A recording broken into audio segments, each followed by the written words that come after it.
السلام عليكم ورحمة الله وبركاته. ازيكم حبايبي؟ عاملين ايه؟ يا رب تكونوا كلكم بخير. نصلي على النبي عليه افضل الصلاة والسلام وندعي لاخواتنا في غزة، فلسطين، جنوب لبنان، سوريا، العراق، اليمن، السودان، مصر، كل البلاد ربنا معاهم، ربنا ينصرهم نصر عزيزا مقتدر. اللهم نصرك الذي وعدت. بشكر كل اخ واخت خارج مصر وداخل مصر، على راسي والله. ربنا يديمكم نعمة في حياتي يا رب، وانتوا السند والعون بعد ربنا. بشكر الناس الجديدة اللي دخلت قناتي، نورتوني وشرفتوني، وانتوا تاج على راسي. بحبكم قوي، بحترمكم. حطوا لنا بقى اللايكات حبايبي، ربنا يخليكم ليا كده يا رب، ما تحرمش منكم ابدا، ومن كومنتاتكم الحلوه اللي بتسعدني. اللايكات لو عجبكم الفيديو. هنتكلم النهارده في ياسمين طبعا، والفيديوهات الكتير هي وهدى. وهنتكلم عن الست بطاطا، وهنتكلم على ام جنى طبعا. مبدئيا حطوا لي اللايك. ياسمين وهدى طلعوا لنا بكميه فيديوهات يا جماعه كبيره جدا جدا. ده مش مشكله، لكن احنا شفنا ياسمين وهي طالعه طبعا بتتكلم على كومنت جالها، وبيقول لها ان انت بطنك كبيره، لان احنا شفنا هدى وهي بتصور الفيديو، او هنقول الفلوج بتاع الولاده بتاعتها. كذا فيديو الصراحه. فاحنا بنقول لياسمين اشمعنى الكومنت ده اللي علقتي عليه؟ وطلعت لنا بفيديو طويل عريض حوالي يعني 40 دقيقة يا جماعة. اللي بتقوله بتعيده، وما كانش ليه أي 30 لازمة. بتعرفنا إن يعني انتوا ليه كده بتخوفوني؟ طب ما هو لازم الناس بتقول رأيها. هم شافوا الفيديو اللي انتوا كنتوا عاملينه بتاع فلوج الولادة بتاعت هدى، وانتوا الاتنين بطنكم ما شاء الله حوامل كده، وزي فيلم الحفيد يا جماعة، لما كانت ميرفت امين ومنى جبر هما الاتنين حوامل وبيخبطوا بطنهم في بعض كده. طبعا هدى كانت بطنها باينه ان هي صغيره، ياسمين ما شاء الله بطنها كبيره. طلعت تبرر وقالت ان انا كنت لابسه دريس باستك، فدوت اللي بين بطنها جدا. اتكلمت على انها عندها زلال. الناس اللي بيسالوها على الذهب، انت يعني حبكت قوي تتكلمي على الذهب؟ انا شايفه ان ده ملهوش اي 30 لازمه. اتكلمت على الذهب، والناس قالوا لها انت فين الذهب بتاعك؟ قالت لهم انا قلعته وشايلاه عشان عندي زلال، انا جسمي كله وارم. عايزه اتكلم على هدى برضو. بالنسبه لفلوج الولاده يا هدى، التربون اللي انت كنت لابساه كان خفيف جدا جدا. اللبس بتاع الولاده وانت داخله العمليه يعني بجد ما كانش في داعي تصوروا بالملي وبالسنتي كده يا جماعه. يعني عيب والله. كان شعرك واضح انه كان باين جدا. فما ينفعش يا جماعه، راعوا ان في ناس بتشوفكم وانتوا ناس محجبه، مش لازم تجيبوا بالظبط يعني. ياسمين، عايزه اقول لك على حاجه. ياسمين الفيديو اللي انت عملتيه طويل عريض ملهوش برضو اي لازمه. بتتكلمي على ان ما تخوفونيش، ما الناس بتقول رايها، المتابعين لازم تقول رايهم. عايزه اقول لك يعني انت خدت كومنت زي ده وعلقتي عليه. طيب ما تشوفي انت بتعملي غلط ايه في حياتك. شوفي حماتك دي اللي نفسها تفرح بالمولود اللي جاي. هو واضح يا جماعه ان هو توأم، لان هي قعدت تلاوع في الكلام، قعدت تقول السونار مبين ان هو النبض واحد، بس لو توأم هيبقى نبضين. وكلام بجد. تعالي دغري كده للمتابعين يا ياسمين، مفيش داعي اللف والدوران.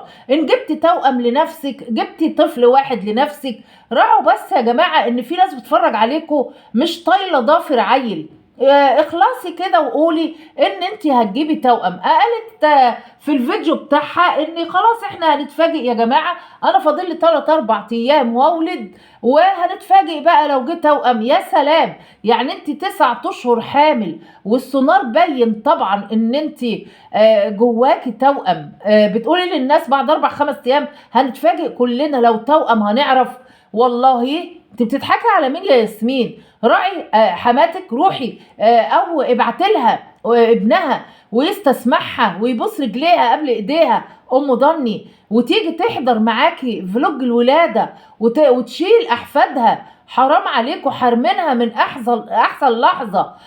ضني ربنا مش هيبارك لك والله، وكما تدين تدان.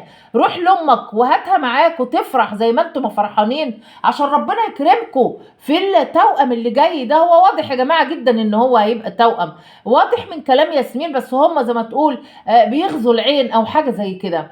عايزه اتكلم على الست بطاطا. حطوا لي بقى اللايك حبايبي ونتكلم على الست بطاطا. وكانت طالعه وعامله فيديو بتعمل بانيه ومكرونه بشاميل. واول ما بدات الفيديو يا جماعه ما تزعلوش ياسمين، ياسمين معرفش ايه، وطول الفيديو عماله تزعق للمتابعين. مش من حقك يا ست بطاطا، هم بيقولوا رايهم. المتابعين دول يا جماعه اللي عملوكوا دلوقتي هم اللي بجد مضيعين الباقه عشان يتفرجوا عليكم، عشان يحطوا لكم اللايكات، عشان يقعدوا معاكم. انتوا بتعملوا الفيديو ياسمين بتعمل الفيديو ساعه، هدى بتعمل الفيديو طويل كلكم، وانت يا ست بطاطا اقل حاجه بتعملي عليها لايف.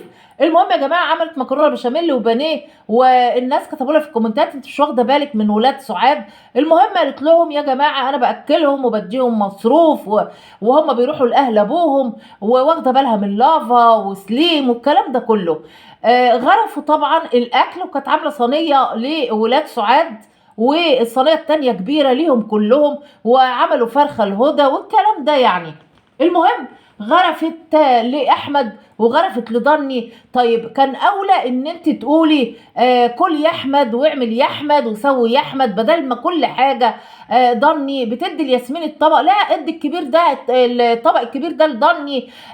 ضني اللي عايزه نعمله له ده. الواجب بقى ان المفروض تعملي كده مع احمد جوز هدى، لان ياسمين لسه واقفه على رجليها وبتعمل اكل، انما هدى والده ومحتاجه ان جوزها فعلا تتبهوله، لان هو قاعد مع مراته ولازم تتبهوله اكتر. انت بتقولي كده برضو حتى وبناتك او بنتك بتولد نفس الحكايه بتغيظي ام ضني. عيب عليك يا حاجه بطاطا، الكومنتات اللي بتجيلكوا دي بجد انتوا تستاهلوها. مفيش داعي تغيظي الست امونه، هي في حالها ما بتجيبش سيرتكم ولا بتطلع تتكلم عليكم كلمه واحده. مفيش داعي ضني ضني ضني. الاولى ان تعملي كده مع ابنك محمد.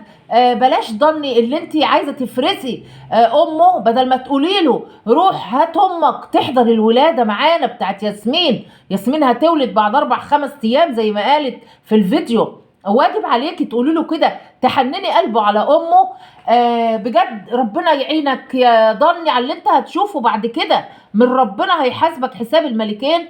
الست امونه ما تطلعيش تردي على اي حاجه، والست بطاطا لازم تخلي ضني يروح لامه بجد قبل ما يفوت الاوان. ما تفرحيش ان ولادك حواليكي وهي قاعده من غير ابنها الوحيد او يسال عليها حتى. حطوا لي بقى اللايك حبايب قلبي، هنتكلم في ام جنى وده اهم موضوع يا جماعه. وكانت طالعه بالفيديو بتاع الفسيخ وقعدت تاكل بطريقه همجيه جدا هي ومازن.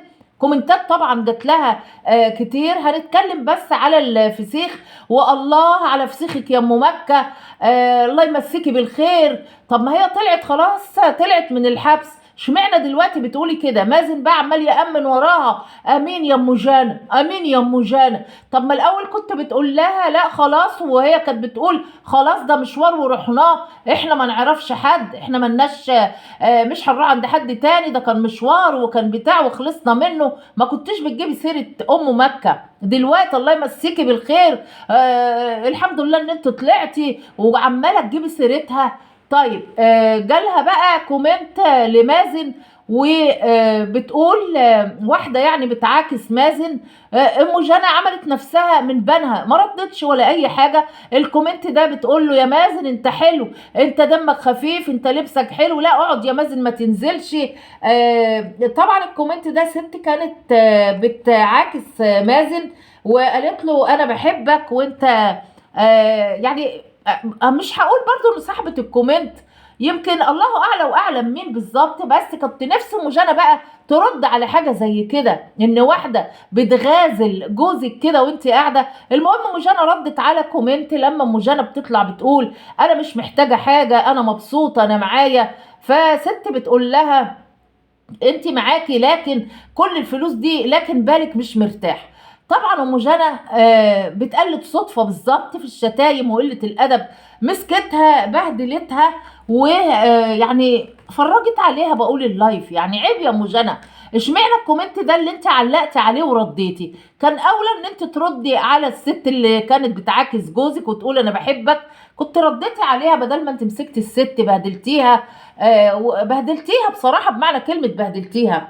طيب عايزه اتكلم بقى في موضوع جنى، وبينت ان جنى هتتجنن وعايزه تروح الشقه اللي هناك. طيب هم راحوا وبجد عايزه تبيني للداعمين ايه يا ام جنى؟ ما تقعدي في بيتك وفي شقتك.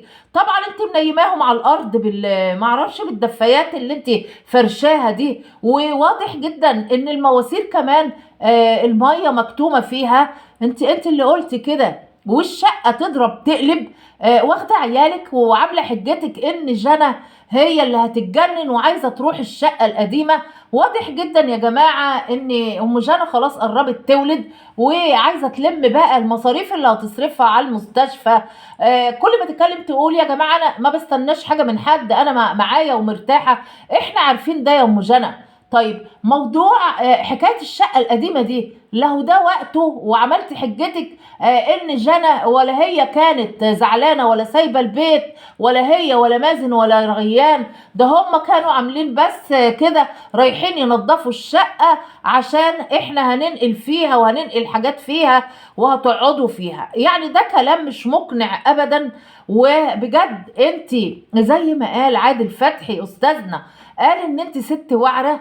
انت عارفه من اين ياكل الكتف، زي ما بنقول. انت كده بتوضحي للداعمين. في داعمين كتير يا جماعه ما يعرفوش برضو، مش كل الناس بتتفرج على مجانا ولا يعرفوا ان هي غنيه ولا مبسوطه. في ناس هتشوف شقه زي دي متبهدله زي الشقه اللي هي في الدور الساتت، وهي عايزه تصور فيها فيديوهات بقى، حاجات جديده، لوكيشن زي ما بنقول بقى جديد ليها. عايزه تصور فيديوهات. في ناس كتير ما يعرفوش ان مجانا يا جماعه غنيه، لما يشوفوا شقه متبهدله زي دي اكيد هيقولوا الست دي غلبانه ويدعموها. بجد يا ام جنى انت ست وعره زي ما بيقولوا، ست دماغك شغاله ما بتناميش. اتبهي للولاده، اتبهي لولادك اكتر من كده، اتبهي لبنتك جنى عشان ما يطلعوش يدوا عليكي. مش كتر الفلوس يا ام جنى والله ما هتعمل لك حاجه. بجد لو عجبكم الفيديو ما تنسونيش باللايك والاشتراك، تفعلوا زر الجرس عشان يوصل لحضراتكم مني كل جديد. والسلام عليكم ورحمة الله وبركاته. باي باي.